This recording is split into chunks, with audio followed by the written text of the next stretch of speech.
Bună seara, dragi invitați! Consider că putem începe și dacă se mai alătură nouă și alte persoane, cu drag suntem aici. Eu vă mulțumesc pentru timpul dedicat vouă și nouă pe parcursul celor 3 zile ale programului de îndrumare Dăruim.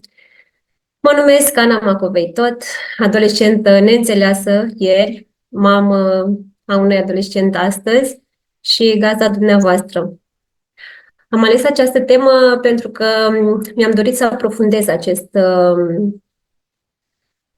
parcurs, transformare a copilului meu în adolescentul care aleargă spre maturitate foarte grăbit.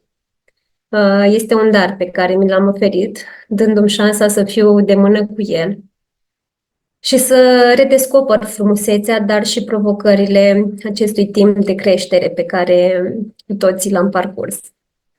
În seara aceasta vă fac cunoscut protocolul oferit și beneficiile uleiurilor esențiale folosite.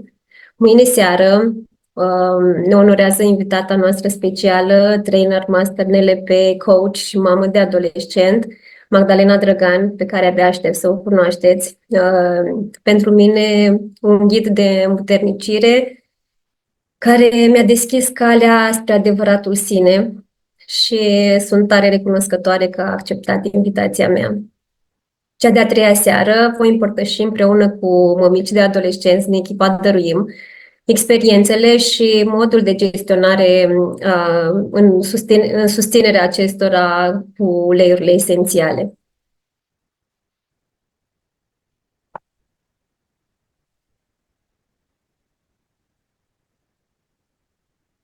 Înainte să încep prezentarea, mi-a plăcut foarte tare ceea ce David Stewart spunea, că uleiurile esențiale sunt dragostea lui Dumnezeu manifestată în molecule și colegele mele au mai folosit acest citat. Îmi doresc să-l promovăm pentru că asta simt, că Dumnezeu ne vorbește prin uleiurile esențiale și m-aș bucura să ajungeți să simțiți ceea ce eu simt în raport cu uleiurile esențiale.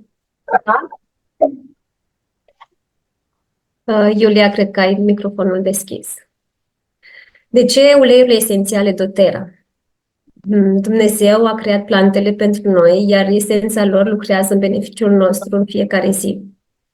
Ne susțin sănătatea fizică, emoțională și mentală, ne susțin și ne echilibrează sistemele corpului, sistemul circulator, respirator, digestiv, nervos, endocrin și reproducător. Întăresc sistemul imunitar și oxigenează celulele, ne ajută să metabolizăm substanțele nutritive, mineralele, vitaminele și ajută la potențarea capacității de apărare naturală a organismului nostru. Ce mi se pare foarte important la uleiurile esențiale este că... vorbește în general. Da. Dacă vreau să vorbește de ceva special. Cristina, dacă vrei să... Da, vorbește de adolescență. Cum să-i potolim pe copii așa ce se Îi potolim. Mâine seară vom avea detalii de la Magdalena Drăgan. Cristina... Da.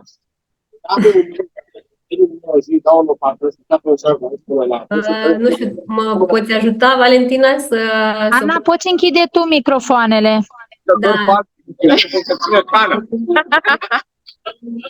Caut acum de unde aș putea să închid microfoanele. Cristina, dacă vrei să închizi microfonul, îți mulțumesc. Să revenim la de ce uleiurile esențiale. Ei bine, spuneam că cel mai important din punctul meu de vedere este faptul că ele traversează bariera sânge-creier și asta le face unice în vindecarea unei boli. Nu doar la nivel fizic, ci și la un nivel mai profund, cel al emoțiilor, care adeseori constituie cauza bolilor fizice. Astăzi aș putea spune că de fiecare dată, nu adeseori, dar să rămân așa într-un cadru mai larg.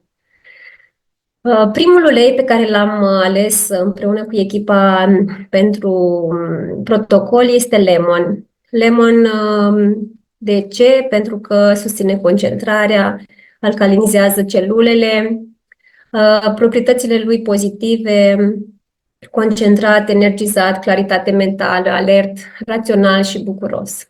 Emoțiile negative vin în balanță, confuz, lipsit de concentrare, epuizare mentală, lipsă de bucurie și rațional și bucuros. În protocolul din această lună am ales lămâia pentru utilizarea internă, deoarece uleiul esențial lemon, în interacțiune cu enzimele din salivă, creează un mediu alcalin, favorizând o bună oxigenare a tuturor celulelor. Pe plan emoțional, lămâia insuflă o senzație naturală, jucăușă de voioșie în inimă. Sprijină eliberarea de sentimentele de disperare și lipsă de speranță. El este deosebit de eficient și în cazul dificultăților de învățare. Reface energia, flexibilitatea mentală și motivația de a aduce la bun sfârșit un proiect.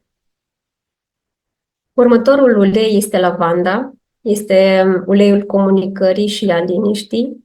Are ca proprietăți pozitive comunicarea deschisă, calmitatea, expresivitatea, sinceritatea emoțională, conștientizarea de sine, împăcarea cu sinele.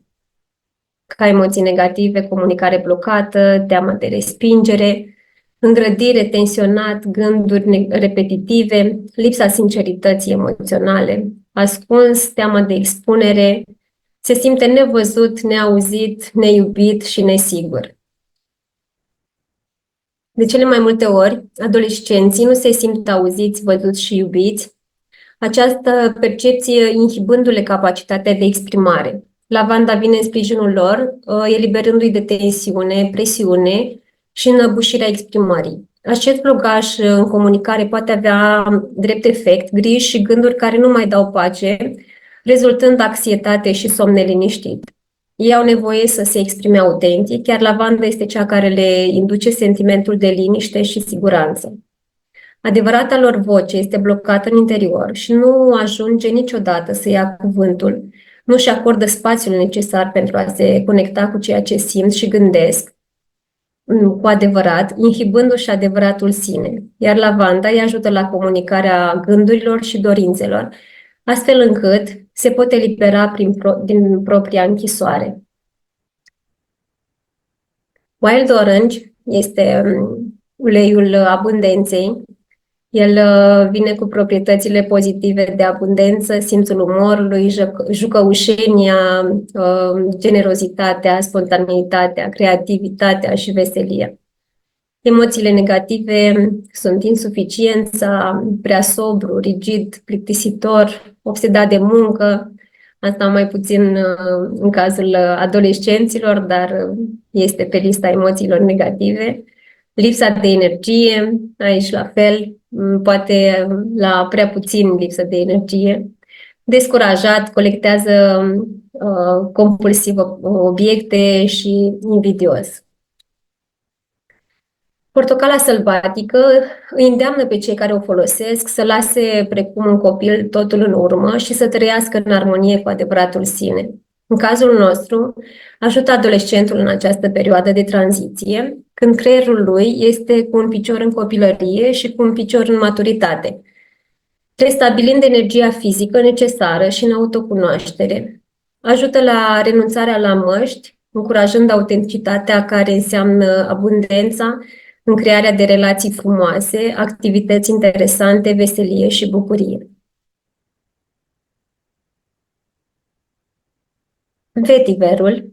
Vetiverul este uleiul concentrării și a coborârii, a împământării. Proprietăți pozitive: centrat, ancorat, prezent, conștient, conectat din punct de vedere emoțional. Emoțiile negative sunt apatic, deconectat, împrăștiat, stresat, neancorat, evitant, într-o criză.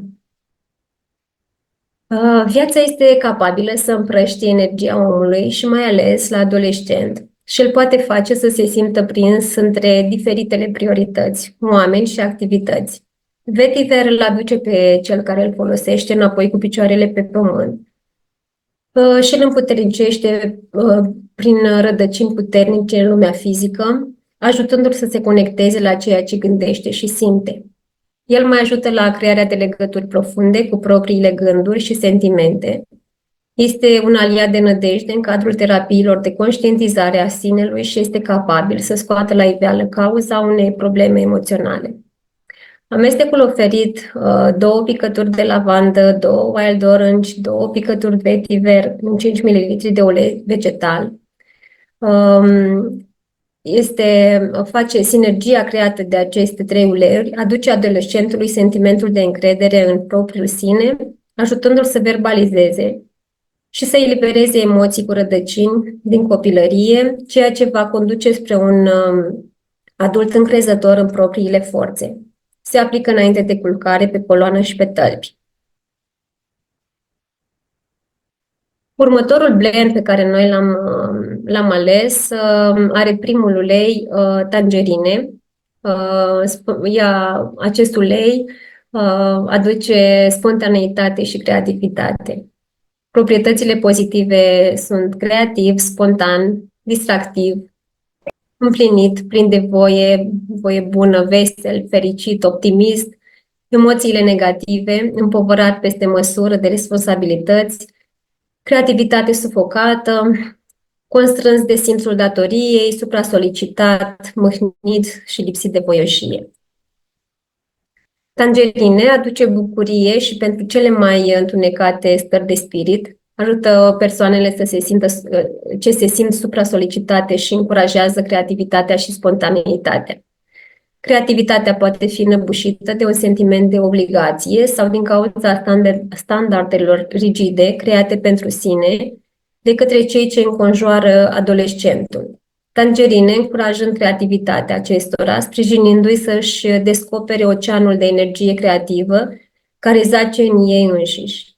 Îi învață să se bucure de viață, să reexperimenteze bucuria și spontaneitatea cunoscute încă din copilărie. Grapefruitul este uleiul care susține cinstirea trupului.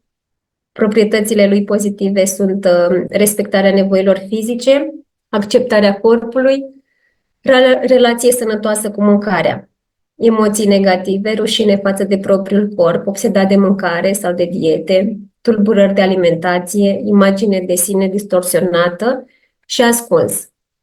Uleiul de grefă reprezintă cinstirea trupului. Adolescentul, privindu-se în oglindă mai mult decât oricând, are nevoie de susținere pentru a-și accepta transformarea trupului și a conștientiza că golul din inimă poate fi umplut doar de dragoste, încurajând o relație pozitivă cu propriul corp, fiind tolerant și intrând în acceptarea sinelui. Acest ulei ajută la reducerea mâncatului pe fond emoțional, adolescenții având tendința să-și ascundă sentimentele în spatele hranei. Regimurile stricte, tulburările de alimentație sau alte forme de dependență. Spearmintul, uleiul meu preferat astăzi. Exprimare verbală încrezătoare. Menta greață inspiră luciditate în gândire și o atitudine încrezătoare în exprimarea verbală. Proprietățile lui pozitive sunt încrezător, comunicare elocventă, luciditate și curaj. Emoții negative, teama de vorbit în public, timiditate, evitarea exprimării părerii și neelocvent. Spearmint inspiră luciditate în gândire și o atitudine încrezătoare în exprimare verbală, susține luciditatea interioară cu privire la propriile convingeri și păreri, ajutând adolescenții să verbalizeze acele convingeri prin cuvinte, mai ales în fața unui grup de oameni, anturajul fiind de obicei un mediu intimidator pentru unii dintre ei. Ajută adolescentul să-și așeze gândurile în așa fel încât să le poată exprima prin cuvinte, accesează lumina interioară și transmite acea lumină oamenilor din jur cu claritate și încredere. Busuiocul. Busuiocul susține pe cei împovărați mental, împrospătează forțele vitale după lungi perioade de epuizare, întărește glandele suprarenale, susține corpul și mintea după perioade de stres, extenuare, înlătură senzația de oboseală. Este energizant, reînnoit, reîmprospătat, odihnit și întărit. El reduce cortizolul, hormonul de stres produs de glandele suprarenale.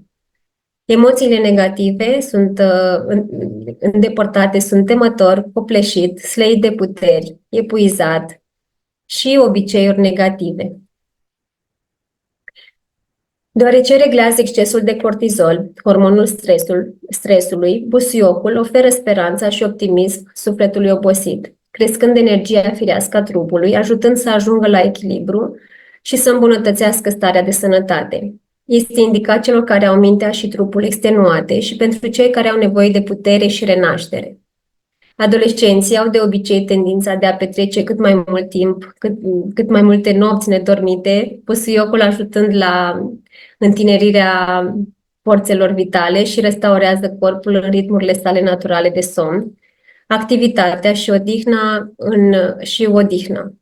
În ziua de astăzi, anturajele adolescenților conduc în unele cazuri la consumul de substanțe, iar acest ulei poate fi de ajutor în renunțarea la aceste dependențe sau la abuzul de diferite substanțe. Amestecul oferit este 2 picături de tangerine, 2 grapefruit, 2 spearmint, o picătură busuioc în 5 ml de ulei vegetal.